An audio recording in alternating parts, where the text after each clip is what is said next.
Hello everybody, Larry Young here again with another segment of OLaMan Living Life with Purity.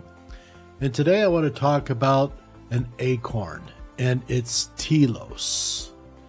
And why do I talk about this today? Well, yesterday was a sad day in my life and many others when a strong influence for me, a fellow by the name of Scott Adams, passed away. Now, Scott Adams was a longtime serial cartoonist. He did a comic strip called Dilbert. Many of you may have known about it. I thought it was very intellectual. I thought it was incisive, his kind of humor that he had. And when he got basically shut down, I think in 2015 was when the media came after him and the woke society came after him because he had projected amongst the world of pundits. He was one of the first ones to come out and said that Donald Trump wasn't only going to win the Republican primary, he was going to win the election. And this is because Scott Adams had his finger on a pulse that most people didn't care to know about. He would look at the machinations behind the scene in what was going on in our world, not only with himself, but with everyone around him. He never told anybody what to do, but he kind of showed them a way forward and how to do it and how to be the best that they could be. And this is part of what's influenced me that took my previous life as a coaching person, a person who was trying to heal families that were going through a loss of life in their family and having to liquidate their family's possessions with the liquidation of an estate. It's a very, very tough process for a family to go through. And I was there for them as an auctioneer and trying to help them through these things. And I always tried to get across to people that it's in an auction or in liquidating down one's life's estate, it's not a goal so much you want to go towards, it's an overall success in the process that you want to achieve. Goals can be a distracting signpost along the way to ultimate success. And this was talked about as far back as the great philosopher Aristotle. And a lot of people don't realize how timely Aristotle was with what's going on today. And one of the things that Aristotle talked about was a telos, a faraway objective. It's where the word telescope comes from. But a telos, T-E-L-O-S, it's a faraway destination or a place that you want to get to in your own life. It's not a goal, but it's an overall destination. You want to get somewhere near that. And for a lot of people in the Judeo-Christian world, you could just say that that's heaven, that our goal is to try to reach heaven. And we may not be perfect in our process, but the thing is that we keep trying, and this is where we want to be. We don't take little losses or barriers along the way to stop us. We keep moving forward. So Aristotle talked about the life of an acorn. And one of the things that an acorn doesn't have a desire to be perfect. It doesn't have a goal. Its desire, its need is to do what it's designed to do. And its goal, or it's not really its goal, its process, its system that it goes through in its lifespan is not about reaching individual goals so much as it's the ultimate overall success. So if an acorn had as a goal, if you will, before it was planted in the ground, to be a perfect specimen of an oak tree in its lifespan, and this called for it to have a perfect bark or skin on it, perfect limb structure, perfect everything else. If it had that as some sort of material or ideal goal to achieve, how would it react when a deer or a fawn comes along early on in its lifespan and nibbles away at its exterior bark to try to get that soft exterior, nice tasty cambium layer that the deers and horses and other animals like that like to nibble on. If that was to happen, that acorn's goal of being a perfect specimen of an oak tree is all of a sudden lost. And that acorn, if it had that as a goal, is going to feel terrible about its even its own existence, because it hasn't been successful as it sees it because that goal wasn't met. So what Aristotle talked about doing, and what Scott Adams talked about, and what I've tried to get across to my ball players or even my employees later on in life, was that goals are nice, and goals are a brief stint along the way towards success. And I don't want them setting a goal for themselves, but I want them to set an ultimate success as the work product that they're to be going towards. Not to create a certain goal and say, I made that goal, I was successful.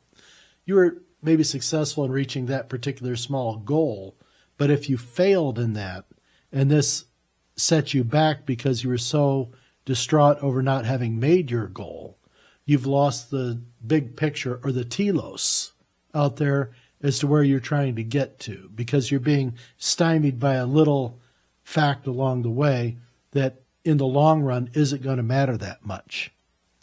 When that deer or that little animal comes along and chews on the trunk of that young oak tree, it will set it back a little bit, but that oak tree will set about healing itself, and it'll continue to move forward, even with the blemish upon its skin.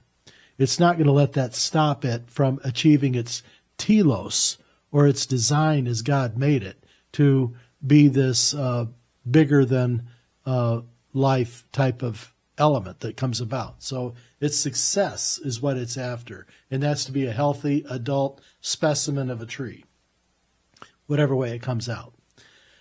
So if you live your life by goals, you're going to have a series of upsets along the way, because I don't think anyone is perfect in achieving their goals all through life. So what I tried to talk about with my ball players is what you want to do is you want to set yourself up not so much as being goal-oriented, but having a system that drives you towards success. So baseball players, and I was a baseball player, 2/3 of the time when a good hitter goes up to the plate, 2/3 of the time they're going to fail at what they hope to do, or what their goal was to reach base, some way, shape, or form. But 2/3 of the time, the best players are going to fail at that. And if they let that goal of what they perceived as the goal of getting on first base hold them back from feeling that they were successful, they wouldn't get anywhere. They wouldn't come out to even step into the batter's box. They'd be too afraid of failing. So what they have to do is they have to realize that along the way towards ultimate success, you're going to have setbacks. You're going to have what might be called failures by other people. But these are actually just learning curves. These are just things that make you more prone to be successful rather than being a failure and quitting. So what you need to do is set yourself up with a system that leads you towards success. And another avenue of looking at this is a lot of times when we meet somebody younger or somebody new into our life, there's the 3 questions you typically ask somebody. You know, what's your name? Where are you from? What do you do? Type of thing. And these days, it's really hard for people to come up with an answer to that 3rd one because they don't know what they do. And what they do, or they perceive that they're doing, isn't something that they feel proud about. And so what I try to tell people is, you know, don't look to be one thing or for people to identify you as this, that, or the other. What you want to do is you want to have a whole basket of things that you are, a whole bunch of different talents or a whole bunch of descriptions that all fit together. Sort of like a totem pole in an Indian village. You know, totem poles were set outside of the village to let new people coming into the village to understand what it is life is like in this particular settlement of these Indians. You know, what they do, what they hold valuable in their lives, who may have been some of their forefathers who died, and they want to honor them on this totem pole. Or if they're a fishing village, they may have a lot of salmon on the totem pole or something like this. These are signposts that kind of tell other people who you are and what they can expect in there. And the same thing kind of goes with when you want to set up this like bank of tools for you, who you are, these building blocks that go into your tower or totem pole, if you will, that you stack them all together. It's not just one thing that defines you, but a number of things that help portray who you are and help you diversify your ability to achieve success in reaching your telos. Hopefully you got that. So don't make yourself all about one thing that can be driven into a state of dissatisfaction if you find yourself failing at something. Not to worry. You have other things that you can rely upon to help you get out of this particular problem. And this is why it's good to have sort of like a bag of tricks, as they say. You know, I was criticized many times in my life growing up that I was a jack of all trades but a master of none. And I'd always told people earlier on in my life, I said, well, someday it's all going to come together and something's going to be needed with that. And I truly felt that all along when I was in my 20s, my 30s. I always thought that that was exactly how I was being put on this trajectory, not of achieving little goals, but of achieving this ultimate success in this telos, this destination I was trying to be at.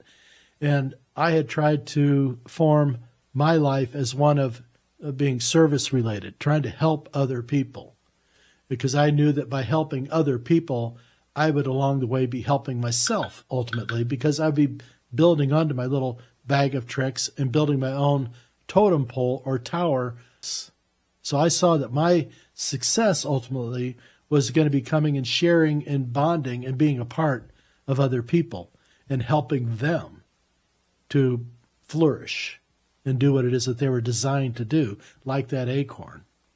So this is where Aristotle tried to put things into perspective for people. And I always mispronounce this word, but Aristotle was talking about the ultimate goal, if there was to be one, or the ultimate destination that you wanted to get to, and everyone was going to be different, was what he called a eudaimonia. It's a Greek word, but it stands for flourishing, ultimate flourishing, getting to that point, that destination that allowed you as an individual, in harmony with the rest of the people around you, to flourish. That's kind of what God is asking us to do. What God is asking us to do with living a life of purity. It's not about trying to build upon failures, although failures help you know which way not to go. It's a learning curve. But failures don't necessarily drive you towards the devil. It just puts you on a more concerted path to success in your telos, and that being heaven in the relationship with God that we all want to have. So the acorn was designed a certain way by God to do a certain thing. But little things will come along the way and affect it as it's trying to grow into this stately oak tree. But even if there was a windstorm that knocked another tree into it, knocked off some branches, you know, that tree is going to continue. It may not look as perfect as it hoped to have been or was thought to have been by the person who planted it, but it's still going to be an oak tree. And its ultimate success is being a large, flourishing tree. It's the same thing how it goes for us. So in the meantime, I love you, and I'll be back.